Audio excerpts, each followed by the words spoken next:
朋友，大家好，今天是2020年11月12号。那么今天的节目呢，我们首先要给大家做选情更新。在做选情更新之前呢，首先要报告大家一个令人振奋的好消息。这个好消息是我刚刚在节目编到一半时候得到的，就是宾州最高法院他已经给出一个正式的司法裁定。这是宾州最高法院他给出的这个司法裁定，就是区分迟到的宾州的选票。也就是宾州的选举日在11月3号晚上8点以后来的选票，这些选票必须是区分呈放，而且是不予记录。因为遵照最高法院大法官本来就有这么一个 order， 就必须要按这个执行的。按照这样的情况来讲，就是到宾州截止到11月3号晚上8点以前的选票，这些选票如果计入的话，川普总统多半是胜出了。在这种情况下，川普总统不领先是没有道理的。只是呢，现在统计结果没有出来，我们现在不能肯定确定川普总统现在肯定胜出。但是如果是胜出，是不是拜登那一方就会不满意，他们就会投诉？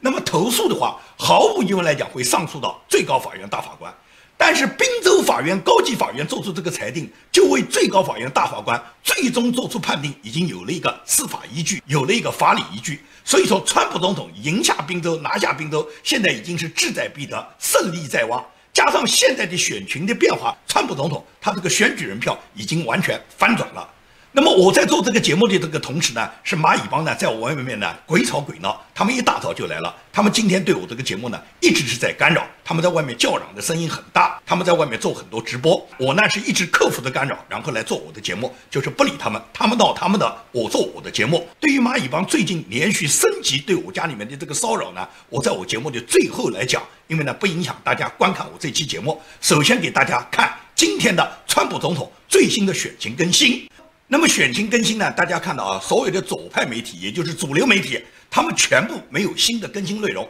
他们始终还挂的是拜登当选的内容，他们不具体去告诉你现在这个选情发生了什么变化。那么他们不讲究，我们来讲，我不讲吧，自媒体也是媒体，虽然我们传播的力量小，但是我们可以把最真实的声音传播给大家。那么截止到昨天，也就是11月11号下午华盛顿时间3点58分的更新是什么呢？是川普总统以232比拜登227领先反超。也就是说，川普总统在赢得了北卡以后，赢得了阿拉斯加以后，川普总统现在的选举人票已经达到了232张。而拜登呢，他现在已经拿掉了他原来这个对他预计的什么宾夕法尼亚啦、佐治亚啦、亚利桑那啦，这些州都还没出结果呢。所以说，拜登现在能够确定的选举人票只有227张。目前来讲是川普总统领先的，但是呢，左派媒体是全部不报道的，他们仍然是把拜登当作当选总统来做宣传的。那么现在的事实就是这样，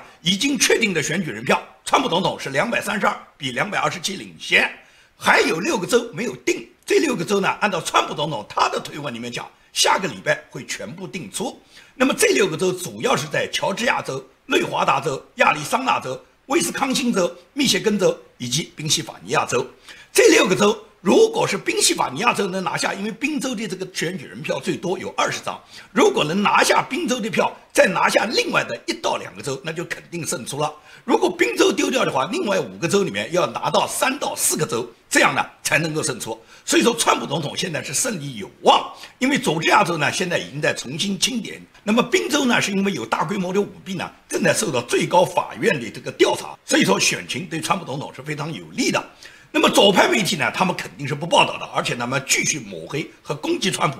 但是呢，大家可以看到这几天所有的共和党的领导人都坚定地站在川普总统的身边。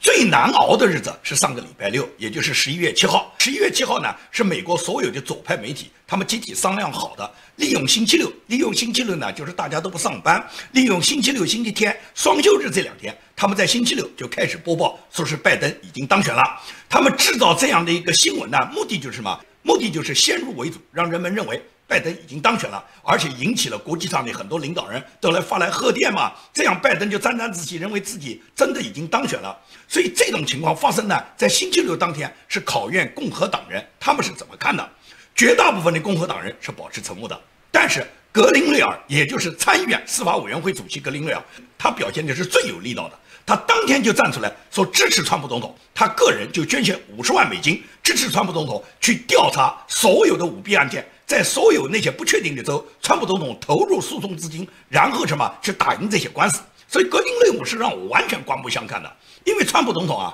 他在2016年竞选的时候基本上来讲，川普总统那时候没人看好他，共和党的大佬也通通排斥他，民主党就更不要讲了，希拉里是完全没把川普放在眼里面，所有民主党都认为希拉里是赢定了，所以说他们很轻视和瞧不起川普的。而共和党的大佬呢，都认为川普呢没有一天的政治经验，仅仅是一个开发商，只当过商人，虽然是很有钱，但是你玩政治你肯定不懂啊。所以大部分共和党的人呢也不喜欢川普，尤其反对川普的，除了共和党的建制大佬布什家族的，就是以小布什为首、老布什为首的这一批布什家族的共和党建制派的这些大佬们，他们集体的排斥川普之外，共和党里面在任的参议员里面主要的领导人是3个人，一个是已经死掉的资深的参议员，第2个就是罗姆尼，第3个就是格林雷姆，这3个人是坚决反对川普的。那么最终的结果呢？最终的结果就是格林雷姆通过川普总统执政这几年他看到川普总统的表现非常的优秀。这个人虽然嘴巴上大，经常会讲一些不靠谱的话，但是川普总统的实际行动让共和党的这些领袖们完全是心诚瑞服的，知道川普总统是挽救了共和党，所以格林雷姆是旗帜鲜明的第一个站出来顶川普总统的。到了礼拜天，可以讲川普总统在选情发生变化1天之后，川普总统呢是胸有成竹的，一边是安排自己的所有的竞选团队到所有争议的州去通过司法诉讼来处理当时已经发生的各种舞弊案件。第2个，川普总统气定神闲的去打了高尔夫。那么川普总统在打高尔夫球的时候，他实际上已经完全布下了他自己所有预案里面的各种计划，所以说川普总统是有准备的。只是呢，当川普总统从高尔夫球球场回到白宫的时候呢，有一批年轻人，这批年轻人大部分都是00后，也就是最多只有10几岁了。这些人都对川普总统高叫的要川普总统滚出白宫，并且有的人对川普总统做出那种竖中指的那种侮辱和挑衅的这种动作。这时候川普总统那个再坚强的心他都忍不住了，他的眼角泛起了泪光，因为他不懂美国的年轻人凭什么恨他。他为制造美国再次伟大，他为这些年轻人创造美国美好的未来。但是美国的年轻人为什么恨他们呢？这就是左派，这就是民主党对美国进行的仇恨教育嘛，对美国年轻人灌输的对美国历史丑化的历史嘛。所以现在的年轻人的堕落主要是教育的堕落嘛。因此川普总统为什么在前几天签署了一个1776年的这个教育委员会就是为了把美国的教育把它搬回来，让美国的年轻人知道美国的历史，知道美国的光辉。所以说在这种情况下，川普知道积重难返，一定什么？一定要从源头做起。只是年轻人呢，肯定是很刺伤川普的。到了礼拜1以后，那么陆续就开始了共和党的主要领导人都站出来表态了。一是共和党的所有参议员，他们在礼拜天实际上在推特上已经发表了一个声明，支持川普总统。那么到了礼拜1，共和党的大佬，也就是参议院多数党领袖麦康奈尔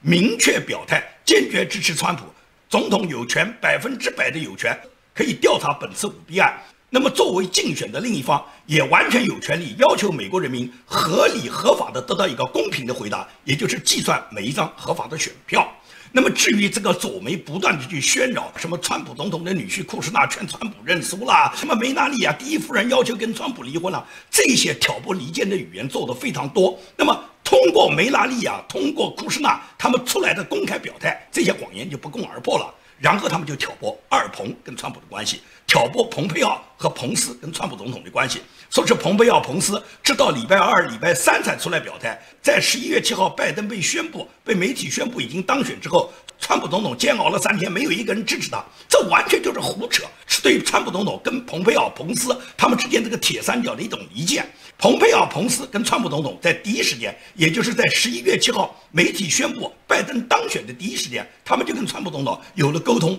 然后有了布置，他们各自去做各自的事。可以讲，蓬佩奥、彭斯支持川普总统的立场不要太坚定。川普总统如果真的是落选了，你觉得蓬佩奥、彭斯还继续能当副总统、当国务卿吗？毫无疑问来讲，他们是会维护川普总统的。所以说，有人给蓬佩奥挖坑，跟蓬佩奥讲，就是你的国务院准备怎么移交给拜登，蓬佩奥就告诉他，只可能移交给第2任的川普总统。所以左派媒体，你不要想在彭斯、蓬佩奥和川普总统之间搞什么挑拨离间。真正的英雄，真正的政治家，他们是经得起这种考验的。可以讲，现在所有共和党的这些领袖们，白宫这些川普总统的核心幕僚们，都紧密地团结在川普总统身边。而且现在的选情对川普总统极其有利，只要调查出这些舞弊案，剔除那些不合法的选票，川普总统一定是大规模的当选的。整个网上传的呢有很多呢说法。有的说法呢太耸人听闻呢，我呢是不敢完全相信的，因为说有一个计票软件把几千万、3000多万的选票本来是川普总统的，把它改成了拜登了。这种说法呢，我呢现在不敢采信，因为这种说法太恐怖。如果真的要这样做的话，那美国只能讲有无数的人要进监狱，而且这种做法如果发生的话，那么你想想看，美国这么伟大的国家会容忍有人在总统大选上用几千万的选票去改变选民的投选意志方向，然后去舞弊、去作假吗？这种人100%要在监狱里面度过下半生的嘛。所以说呢，我相信美国的司法是公正的，一定会调查出所有的舞弊事件。而且这已经涉及到美国最高领导人，涉及到美国大选这么严肃的事情，哪允许有人在里面作弊造假呢？因此呢，可以讲川普总统现在的选情非常好，他现在目前在选举人的形势里面，从昨天更新的这个报告来讲，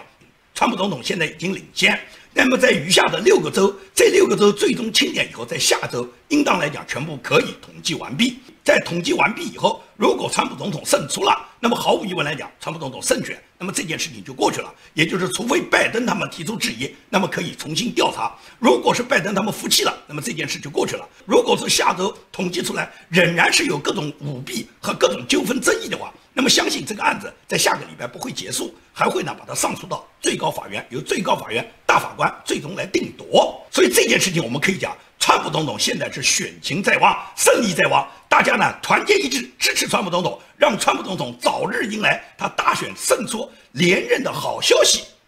那么昨天呢是11月11号，11月11号呢是五月花呢抵达美洲400周年，也就是1620年的11月11号，五月花这艘船呢抵达了北美洲的岸边。上岸前呢，在这个船上面一共有41个成年的男性呢，他们签订了一个合约。这个合约呢，后来被称为五月花号公约。在这个合约里面，所有的签署人都立誓要创立一个基于被管理者同意而成立的自治政府。这份文件也被人们称为是美国的出生证明，美国的历史呢由此开始。那么五月花这艘船给美国带来了什么呢？五月花这艘船给美国带来了重要的3样东西，奠定了美国的根基和方向。这3样东西，第一就是圣经和基督文明，也就是说，美国是以圣经和基督文化作为他们的保守主义立国的法本，这是第一。第二个就是个人的发财致富的拼搏精神，也就是每一个人可以通过自我的努力，通过你个人的智慧和个人的辛勤劳动的创造，积累你的财富，这也就是个人主义和资本主义的大方向。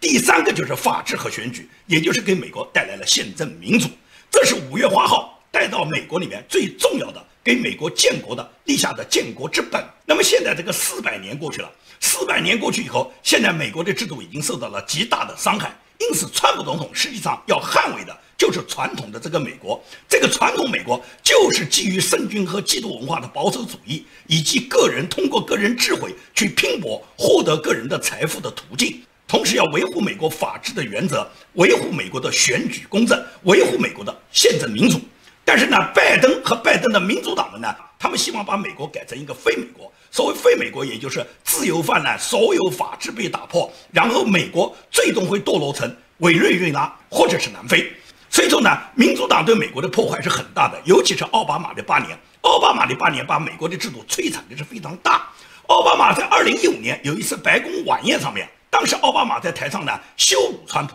那一次白宫的晚宴呢，都是美国有头有脸的一些知名的政治人物、商界的大亨来参与这个晚宴的。川普作为杰出的企业家，也在宾客当中。那么也就是在这么多高朋满座情况下，奥巴马在台上呢就公开的羞辱川普，说是川普动不动开除他的员工，而且川普你是不是准备也炒掉我这个总统啊？ Is here tonight. Breadth of experience. For example, no, seriously, just recently in an episode of Celebrity Apprentice, John or Meatloaf, these are the kind of decisions that would keep me up at night.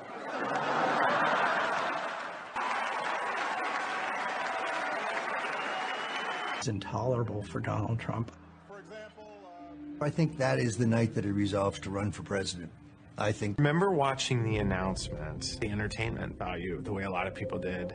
In Washington, you could almost just hear people. And I ask him point blank, are you going to quit the race? Costa, I've lived life. I've seen so much in my life, business, personal. This is nothing. I've survived everything else. I'm going to survive this. 他在羞辱川普的同时，川普当时一声没吭。根据当时参会的人后来回忆就说，川普从他走出白宫，坐上他自己的车子那一刻起，他就决定他明年要竞选总统。也有人说不是这样的，实际上是从川普在听到奥巴马这个话，他从椅子上站起来那一刻，他就决定了他必须明年来竞选总统。当然了，川普竞选总统的时候，所有人都看不上他，民主党人完全看不上他，共和党人也不推举他。但是川普就说，我一生中经过无数的磨难，所有的游戏我都经历过，我知道怎么去克服困难，我知道我不畏艰险，我勇敢前进，我最终是可以到达胜利的彼岸。所以说川普总统从来没退缩过。今年现在川普总统遭受到这么大的打击，又是新冠疫情，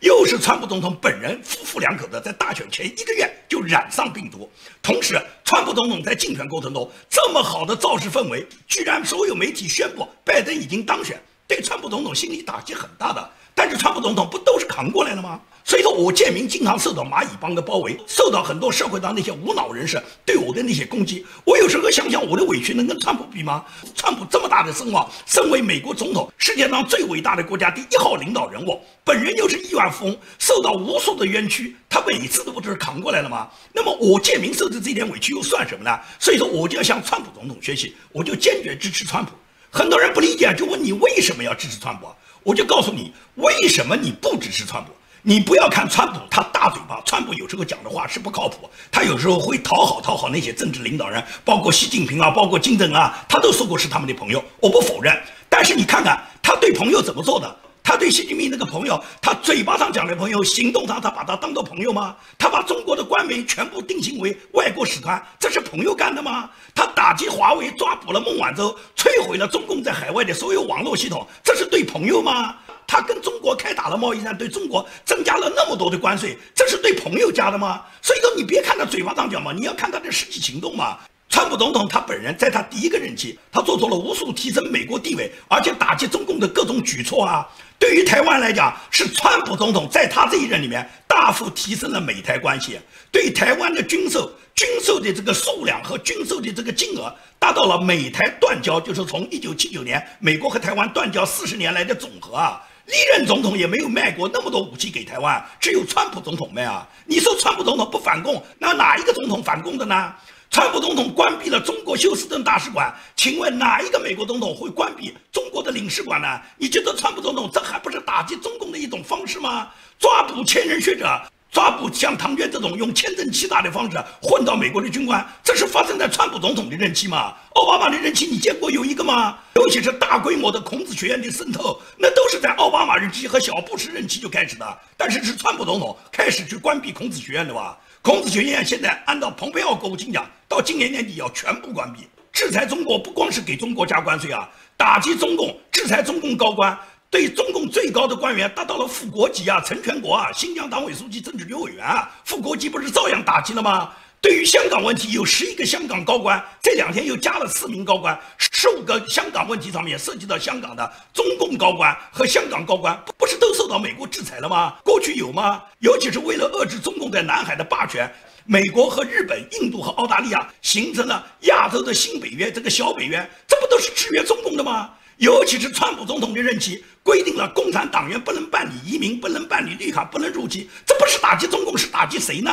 为什么有那么多人在网络上去大骂川普？有很多人，你看过去是反共意识、反共异议人士，但是为什么这些人现在掉脸都大骂川普呢？是因为他们自己都没有获得美国的身份。有的人本人过去曾经是共产党员，现在呢在入籍呢被卡住；有的人呢是他们多年来，他们到美国有的几十年了，他们都没有身份，他们现在是带遣返的身份，根本就没有得到政治庇护的通过。比方说民进的老板和平到美国都几十年了。历任了克林顿、小布什、奥巴马，都3任总统，每任总统8年，38就24年，24年他都没有搞到身份。现在他没有身份，他怪川普了，他大骂川普，说欣赏川普这是什么人？我告诉你讲，有7000多万投了川普的票。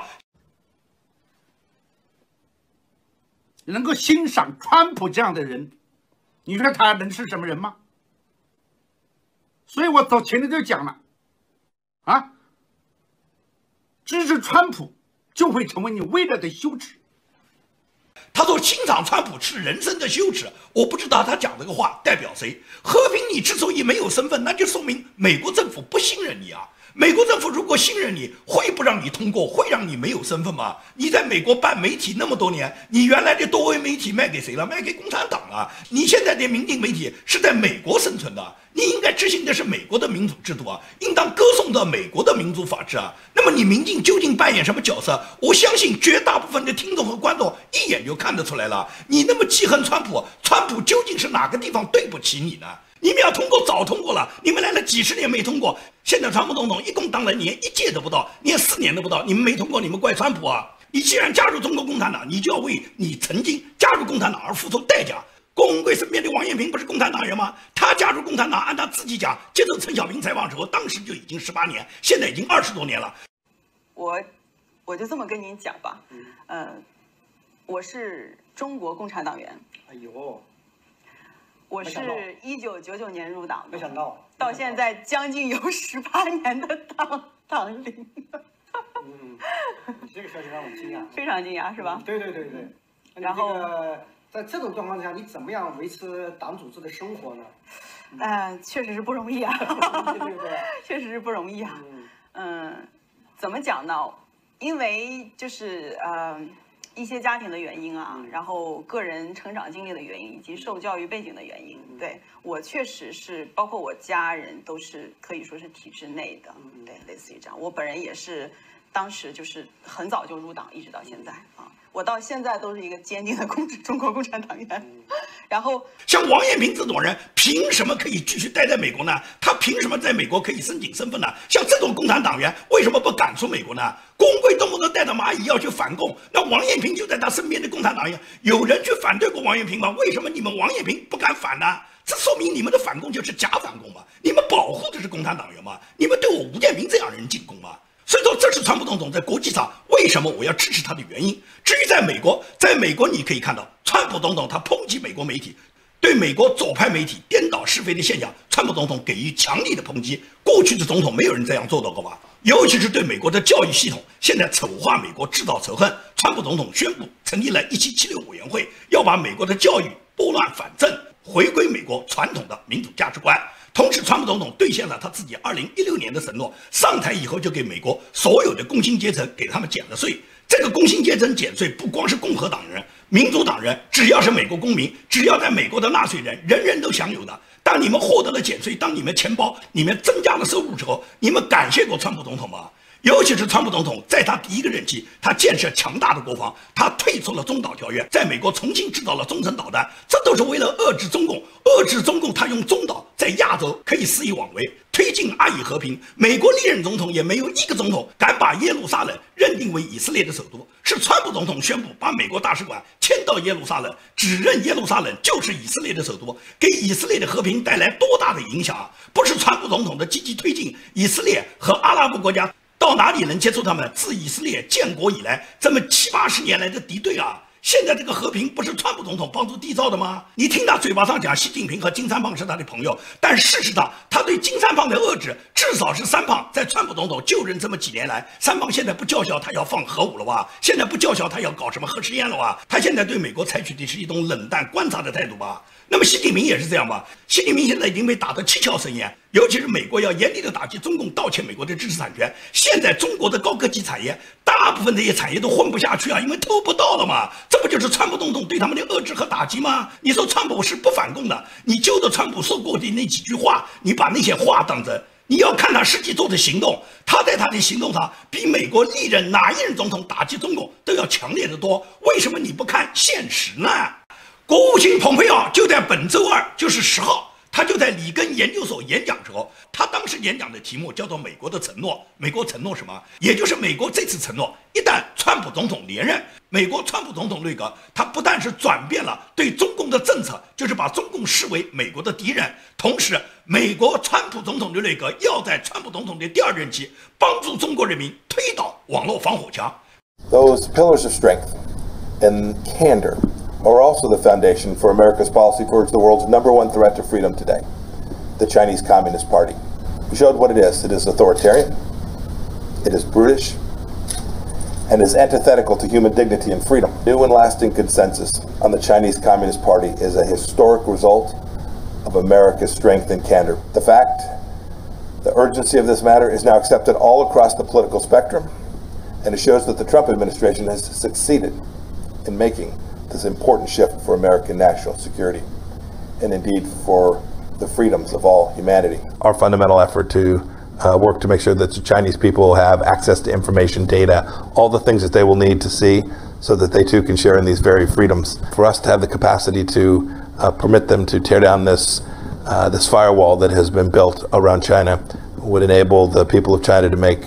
a much different set of decisions than the one that their current leadership has taken them down. 可以讲，蓬佩奥这个话是显示了川普总统打击中共的坚强决心，把防火墙推倒了。你觉得共产党还存在吗？共产党不就是靠架的防火墙在愚民吗？让中国的老百姓，让他们没有言论自由，让中国的老百姓根本不了解世界大事，让中国老百姓完全蒙蔽在被中共欺骗的这个虚假的教育下。所以说，一旦防火墙不在了，也就是所有的信息人们可以自由的享用的时候，共产党他的谎言就被戳穿了。当谎言和欺骗不在的时候，你觉得共产党他还能存在这几天吗？所以说你不支持川普总统，你支持谁呢？蓬佩奥的这段讲话实际上是第一次代表美国政府第一次提出要推翻中共的防火墙。里根总统当年就说要推翻柏林墙，因为柏林墙它隔阻了自由世界和社会主义阵营。当柏林墙被正式推倒，当东欧共产主义分崩离析，当苏联共产党全部垮台以后，几十年以后，美国迎来了新的共产主义的对手，也就是中国共产党。那么在川普总统第一届政府已经把中共打得屁滚尿流的这个情况下，现在川普总统只要获得连任，川普总统的内阁一定是会首先攻破防火墙，其次让共产党灭亡。所以到了这个时候，你究竟选择支持谁嘛？你支持川普和支持拜登，实际上是你希望共产党存在，还是希望共产党灭亡嘛？拜登他之所以共产党不需要道贺他，习近平之所以不需要向拜登搞什么庆贺，就是因为他知道拜登不需要庆贺你，你拜登那么多把柄握在我们的手上，随时可以叫你死。因此来讲，中共根本不需要道贺什么拜登，只是中共心里面暗暗窃喜，也就是拜登一旦上台，那么中共就完全缓过劲来了。也就是中共可以实现把红旗插遍全球，红旗都插上白宫了吗？还不插遍全球吗？现在美国的意识形态已经被中共这个渗透和感染的，美国已经变质了，腐烂变质了。有7000多万人能投拜登的话，至少这7000多万人是支持拜登的民主党，而民主党接受了共产党的意识形态，他们这个做法就跟共产党这种左派，就跟当年的斯大林，就跟当时共产主义列宁要斩杀一切反对力量的这种做法有什么区别呢？民主党有一个议员叫 IOC， 是民主党所谓4大女花旦之一，是一个青面獠牙的共产主义分子。他居然在他自己11月6号的推文里面表示要建立一个黑名单。他建立这个黑名单干什么？就是把所有投票、服务、捐款和支持川普的人，把他列到这个黑名单里面去。尤其是在媒体宣布拜登已经当选的情况下，他说他要寻找那些凡是没有向拜登道贺的那些共和党的参议员和那些民主党的大佬，谁没向拜登道贺，就把他们建立到黑名单里面去，要对这些黑名单的人斩尽杀绝。他这个帖子下面有很多人留言，除了几个极端的左派拥护和支持他这种建立黑名单的制度，绝大部分的美国人在他底下的留言都说，我们不约而同从 IOC 的做法里面想到了一个人的名字，这个人的名字就是斯大林。所以说你可以看一看美国它现在的堕落，就是因为美国民主党有很多左派像 IOC 这样的人，他在美国建立了市场，他这种市场就是纳粹的市场，就是一种邪恶的市场，也就是民主党培养了年轻人像 IOC 这样的人，也就是美国如果一旦被民主党在大选中用阴谋诡计、用虚假作弊获得了政权以后，最终美国就会引向纳粹，引向共产主义。也就是美国最终这个自由民主灯塔，这个世界上引领世界民主最高的火炬塔台，最终就坍塌为一个委内瑞拉，这是非常非常严峻的现实。马一邦之所以在美国可以肆意妄为，可以在美国大肆横行，加州的法官和加州的警察之所以对他们温文尔雅，对他们束手无策，这都是美国左派在加州长期统治，然后纵容犯罪的一个结果。蚂蚁帮现在在我家骚扰不断的升级，他们从德州撤回来以后，目前来讲是把内华达州、亚利桑那州加上我们加州的3个州的蚂蚁现在拼凑在我家，每天现在都来，每天已经升级。他们升级主要是一是人数增多了，现在的人数都增加到20-30人，他们每天都来5-6辆车、7-8辆车，而且他们在我们小区里面大喊大叫，并且现在在我们小区里面穿梭游行，举着各种污蔑我的语录牌。他们所污蔑我的各种名称，什么伪类啦、欺民贼啦、共产党的特务啦、共产党的盗贼啦、骗捐啦，他们没有任何他们给我头上安的这些帽子，他们能拿出1分1毫的证据。他们在没有丝毫证据的情况下，他们就不断的污蔑和打击我。大家好，今天是2020年11月11号，我们继续城贼吴建民，然后就做直播了。今天太阳还不错。是我们的领队持枪挺过，加油！今天好整齐啊！哇，这画面很漂亮，真的画面很漂亮。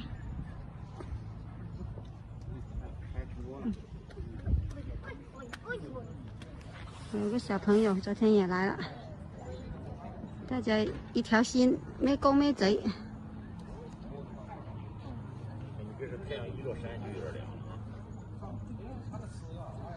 背后这个3462的就是吴建民的家，福建人。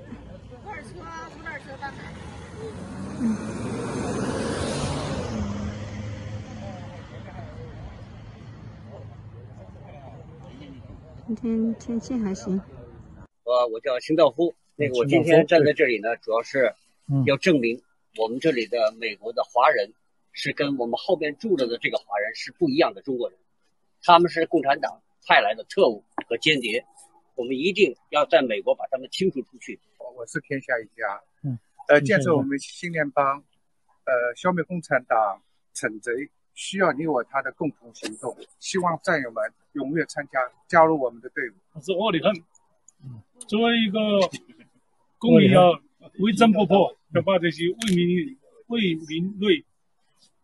揭露出来。采访我们上帝之手战友，很荣幸这次来到了洛杉矶，就是说希望 CCP 早点灭，然后呢，我们尽一份力消灭这些欺民贼。下一次我那个啥呀，下一次我们来的时候拿一些那个美国的小旗，还有那个新联邦的小旗，这个那个什么那个旗子后来落实了没？旗子那个谁啊，那个旗子给农场留上50面旗子哈然后呢50面旗子的话，然后算账的话多少钱你找文商组长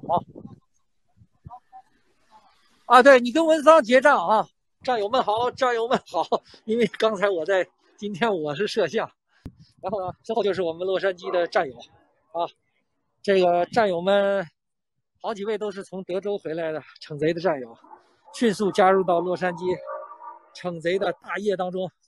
他们每来一次，每个人可以领到100美元的补助，同时呢，他们吃饭和他们的差旅费以及他们住酒店的费用，通通有人支付。你从他们这个为首叫王文耿，也就是他的网名叫永枪挺锅的这个人，他现在已经被我告上法庭的这个人，目前来讲他还很嚣张，他呢每天都率领着那么多人，你从他跟所有蚂蚁的讲话里面，你就可以看到他们的费用，所有的费用通通是有人报销的。那么你想，提供经费的人是谁？除了共产党，谁有能力提供他们每天这么大的经费？他们几十个人到我家，每人每天一个人就要领到100多美元，加上吃饭，加上住宿，他们所有的每天的花销要在好几千美金。如果每天都支付好几千美金，请问谁在支付？公贵会支付吗？公贵才不会支付，公贵是铁公鸡，公贵现在穷得连他自己连饭都吃不上。公贵不过是利用共产党的势力，公贵是跟共产党的合作，是共产党利用公贵在美国掀起的这个黑帮势力，然后公贵帮助共产党去打击共产党要铲除的那些真正的反共对手、反共英雄。目前对我吴建民的打击已经进入常态，他是共产党在幕后当的老板，然后指挥着郭文贵，以郭文贵的这个黑帮、这个蚂蚁帮、新中国联邦为一个组织平台，然后组织大量的蚂蚁，把3个州的蚂蚁集中起来，然后对我家进行的每天的骚扰和进攻，对我的邻居进行进攻，在我的小区里面搞穿梭游行，他们这些行为已经严重的触犯了美国的法律。我呢是一直保持着克制，不愿意和他们正面冲突。同时呢，我已经把王文耿告上法庭。所有其他的蚂蚁们，我会呢分别呢进行起诉，只要我在掌握他们个人信息的情况下。大家也都知道，美国的诉讼呢，这个法律战呢非常漫长，终归就是通过诉讼把你拖垮。一个是因为时间漫长，他知道你在很长的时间都要应付你的诉讼战；第二个呢，律师费用高昂，也就是他知道你吴建民支付不起律师每小时$500的这个费用。他就用美国诉讼高昂的费用，用法庭漫长的这个审理来拖到你这个案子，来把你精神上拖垮，最终呢就打掉你这个节目，让你这个视频呢做不下去。为什么他们现在每天一大早就来？他们上午来，他们到下午天黑才走。基本上白天我正常做节目的时间，他们全部在外面高喊高叫，轮流高叫，然后对我进行骚扰和影响，对我的邻居进行骚扰和影响。在我小区里面搞的所谓穿梭游行，都已经被我的邻居把它拍下来。我的邻居会把这些画面提交给相关的部门。同时这些蚂蚁们，他们在每次骚扰我的队伍里面还出现很多未成年人，并且他们把我家的地址在网络上面公开，这都是公开他人私人信息的一个违反美国法律的做法。因此所有到我家门口骚扰的这些蚂蚁们，他们最终都会被送上美国的法庭，接受美国法律的严惩。那个广西姓阮的这个女人是最恶毒的，每次在我家里面攻击之后，他都是充当急先锋。他现在是到美国想来办政币的，他以为在我家门口拍几张照片，凭着拿到我家里面的照片就可以到移民局欺骗移民官，他最终就能办到政币了。你看这个女的能不能办到政币？她的政币只要她到我家来，只要她这样骚扰，100%我把她的政币砸了。她不相信，她就走的试试看。好，今天的节目就跟大家做到这里，谢谢大家。